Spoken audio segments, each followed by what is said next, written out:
ఇటీవలి కాలంలో నిత్యం వార్తల్లో నిలుస్తున్న ప్రపంచ నాయకులు నలుగురు. ఆ నలుగురు ఎవరో కాదు, భారత ప్రధాని నరేంద్ర మోడీ, అమెరికా అధ్యక్షుడు డొనాల్డ్ ట్రంప్, రష్యా అధ్యక్షుడు వ్లాదిమిర్ పుతిన్, చైనా అధ్యక్షుడు జిన్పింగ్. ఆ నలుగురు ప్రపంచ గతిని మార్చేయగల సూపర్ పవర్ ఉన్న లీడర్లు. ఈ నలుగురు నాయకుల విధానాలను ఇప్పుడు అంతర్జాతీయ మీడియా నిశితంగా పరిశీలిస్తుంది. వారు ప్రపంచం గురించి ఏమనుకుంటున్నారోనని నిత్యం తెలుసుకునే ప్రయత్నం చేస్తుంది. తాజాగా మిగిలిన ముగ్గురు నాయకుల తీరుపై ప్రధాని మోడీ తన అభిప్రాయాలను వెల్లడించారు. వారితో ఉన్న సాన్నిహిత్యం, స్నేహాన్ని పంచుకున్నారు. అసలు ప్రధాని మోడీ ఆ నలుగురు గురించి ఏమనుకుంటున్నారు? చైనా తీరుపై ప్రధాని మోడీ అభిప్రాయం ఏమిటి? ట్రంప్ దూకుడును మోడీ ఎలా అర్థం చేసుకున్నాడు? Watch story. ట్రంప్ తీరుపై మోడీ అభిప్రాయం ఏమిటి? జిన్పింగ్తో కయ్యానికి ప్రధాని సిద్ధమయ్యాడా? అలెక్స్ పాడ్కాస్ట్లో మోడీ రివీల్ చేసిన సీక్రెట్స్ ఏంటి? అమెరికన్ ఆర్టిఫిషియల్ ఇంటెలిజెన్స్ పరిశోధకుడు అలెక్స్ ఫ్రిడ్మాన్ పాడ్కాస్ట్ చాలా ఫేమస్. ప్రపంచ నాయకులతో అతడు పాడ్కాస్ట్లు చేస్తాడు. తాజాగా ప్రధాని నరేంద్ర మోడీతోనూ పాడ్కాస్ట్ చేశాడు. ఈ పాడ్కాస్ట్లో ప్రపంచ నేతలతో తమకు ఉన్న అనుబంధాన్ని ప్రధాని మోడీ పంచుకున్నారు. అందులో కీలకమైన నాయకుడు అమెరికా అధ్యక్షుడు డొనాల్డ్ ట్రంప్. ట్రంప్తో తనకు ఉన్న అనుబంధం, పరస్పర విశ్వాసం, జాతీయ ప్రయోజనాలపై ప్రధాని మోడీ తన అభిప్రాయాలను పంచుకున్నారు. అమెరికాపై ట్రంప్కు ఉన్న అంకితభావాన్ని భారత ప్రధాని ప్రశంసించారు. ట్రంప్ను బలమైన నాయకుడిగా అభివర్ణించారు. ప్రతికూల పరిస్థితులను ఎదుర్కొని మరీ ట్రంప్ అధ్యక్ష ఎన్నికల్లో విజయం సాధించారని కీర్తించారు. ఎన్నికల ప్రచారంలో ట్రంప్పై కాల్పులు జరిపినా వెనక్కి తగ్గకుండా అమెరికా కోసం అంకితభావంతో పోరాడినట్టు మోదీ చెప్పారు.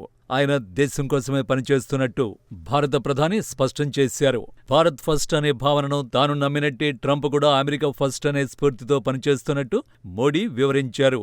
ప్రజల విషయంలో ట్రంప్ ఎంత వినయంగా ఉంటారో తాను 2019లో జరిగిన హౌడీ మోడీ కార్యక్రమంలో గుర్తించారని ప్రధాని స్పష్టం చేశారు. రెండోసారి అమెరికా అధ్యక్షుడిగా ఎన్నికైన ట్రంప్కు స్వదేశంపై ఉన్న దార్శనికత, రోడ్ మ్యాప్ను మోడీ ప్రశంసించారు. ఇటీవల వైట్ హౌజ్ను సందర్శించడంపై ప్రధాని మోడీ ప్రస్తావించారు. ట్రంప్ ప్రోటోకాల్ను పక్కన పెట్టి మరీ తనను వైట్ హౌస్కు వ్యక్తిగతంగా ఆహ్వానించినట్టు మోడీ తెలిపారు. కొన్నేళ్లుగా ట్రంప్ను వ్యక్తిగతంగా కలవలేకపోయినా తమ మధ్య కమ్యూనికేషన్ ఉందని, ఇరువురం పరస్పరం నమ్మకం కలిగి ఉన్నట్టు ప్రధాని మోడీ స్పష్టం చేశారు. మోడీని మించిన మంచి నెగోషియేటర్ ఎవరూ లేరని వైట్ హౌజ్ను మోడీ సందర్శించినప్పుడు ట్రంప్ మెచ్చుకున్నాడు. అలా తనను ట్రంప్ మెచ్చుకోవడం అమెరికా అధ్యక్షుడి సంస్కారానికి నిదర్శనమని మోడీ చెప్పారు.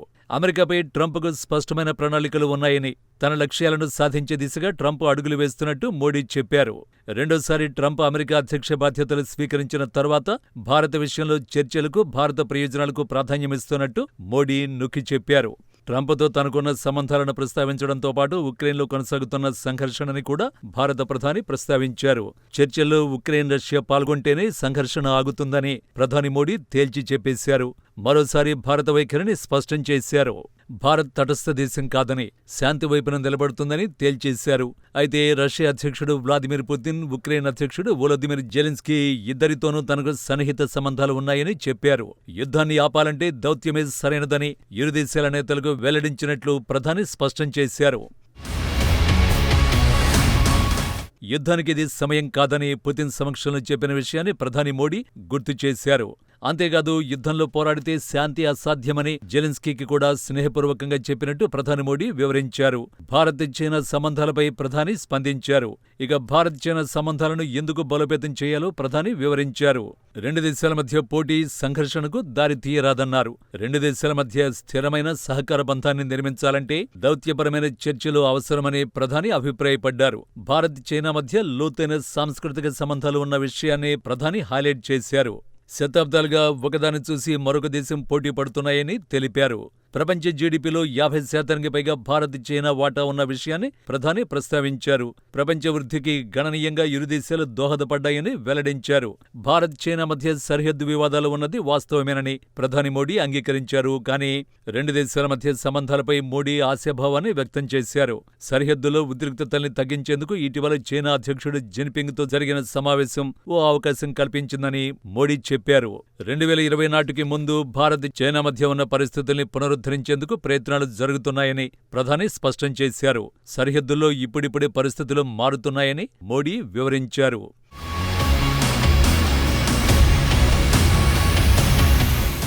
విభేదాలను వివాదాలుగా మారకుండా చూసుకోవడానికి తాము ప్రాధాన్యమిస్తున్నట్టు మోడీ వెల్లడించారు.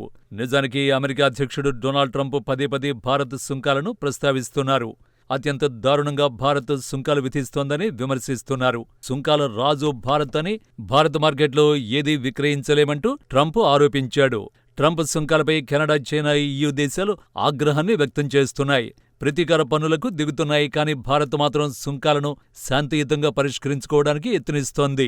కయ్యానికే ప్రాధాన్యమిస్తే ఇరు దేశాల ప్రజలు నష్టపోతారని ప్రధాని మోడీ భావిస్తున్నారు.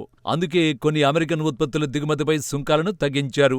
ట్రంప్ ప్రభుత్వం కూడా సానుకూలంగా స్పందిస్తోంది. సుంకాల వివాదం పరిష్కారానికి ఇరు దేశాల మధ్య వాణిజ్య ఒప్పందం అవసరమని ప్రధాని మోడీ భావిస్తున్నారు. ఈ ఏడాది సెప్టెంబర్లో ఈ ఒప్పందం కుదిరే అవకాశం ఉంది. దీంతో దీర్ఘకాలికంగా ఇరు దేశాలు ప్రయోజనం పొందుతాయని నిపుణులు కూడా అంచనా వేస్తున్నారు. ఇక రష్యా అధ్యక్షుడు పుతిన్ భారత్ సంబంధాలను మరింతగా బలోపేతం చేసుకోవడానికి ప్రయత్నిస్తున్నాడు. యుద్ధం తర్వాత 2 సార్లు ప్రధాని మోడీ రష్యాలో పర్యటించాడు. వీలు కుదిరిన ప్రతిసారి ప్రధాని మోడీని పుతిన్ కీర్తిస్తున్నాడు. మోడీ గొప్ప నాయకుడిగా అభివర్ణిస్తున్నాడు.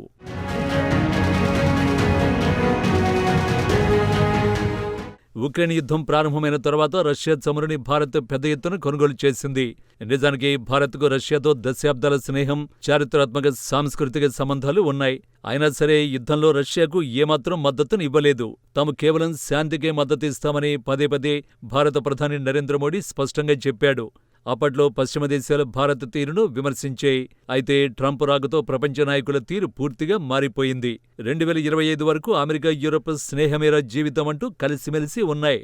ఇప్పుడు అమెరికా అంటేనే యూరప్ ఉలిక్కిపడుతోంది. ట్రంప్ రాకముందు రష్యాపై కత్తులు నూరిన అమెరికా ఇప్పుడు స్నేహానికి సై అంటోంది.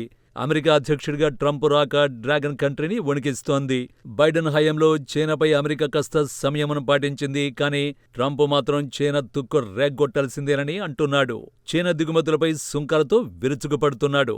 ఆ దేశం దిగుమతులపై ట్రంప్ 25% సుంకాలను విధించాడు. దీనికి ప్రతీకారంగా చైనా కూడా 15% సుంకాలను ప్రకటించింది. దీంతో ఇరు దేశాల మధ్య వాణిజ్య యుద్ధం మొదలైంది. అయితే ఈ యుద్ధంలో అమెరికాతో పాటు చైనాకు కూడా నష్టం తప్పదు.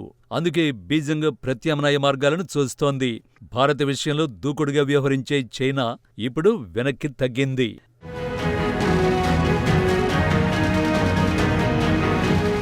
భారత్తో స్నేహం ఇప్పుడు చాలా అవసరమని బీజింగ్ భావిస్తోంది. ఈ క్రమంలోనే ఇటీవల డ్రాగన్, ఏనుగు కలిసి డాన్స్ చేయాల్సిన సమయం వచ్చిందని చైనా విదేశాంగ మంత్రి వాంగ్ యీ పిలుపునిచ్చాడు. ప్రధాని మోడీ తాజా వ్యాఖ్యలతో చైనాతో జట్టు కట్టేందుకు సానుకూలమేనని స్పష్టంగా తెలుస్తోంది. గతంలో కూడా చైనా ఇలాగే చెప్పింది. కానీ యాక్షన్స్ మాత్రం భిన్నంగా ఉంటాయి. అందుకే చైనాను ఎంతవరకు నమ్మాలి అన్న విషయంలో భారత్ వేచి చూస్తోంది.